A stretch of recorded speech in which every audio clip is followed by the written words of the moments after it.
অক্ষয় তৃতীয়ার দিন সকাল সকাল গোপালকে স্নান করিয়ে সুন্দর একটা ঘাগরা পরিয়ে বসিয়ে দিয়েছি। এই ঘাগরাগুলো পুজোর সময় কিনেছিলাম, মানে একটু স্পেশাল দিনগুলো এই ঘাগরাগুলোই পরাই, না হলে সুতির জামাটাই বেশি পরাই। আর অক্ষয় তৃতীয়ার দিন যখন মানে এই 4 বছর হলো দীক্ষা নিয়েছি, আজকের দিনে আমাদের গুরুদেবের তিরোধান দিবস। আজকের দিনে আমাদের গুরুদেব, আমরা তো রাম ঠাকুরের দীক্ষিত, তো আজকের দিনে বাবা দেহ রেখেছিলেন, তো ওই জন্য 4 বছর ধরে আজকের দিনটা নিরামিষই আমরা করি।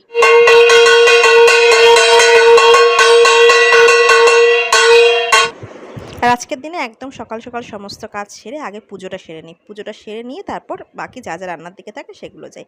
তো আমার গুরুদেবকে সুন্দর মতো সাজিয়ে ভোগ টোগ দিয়ে বাবার পুজোও দিয়ে নিয়েছি।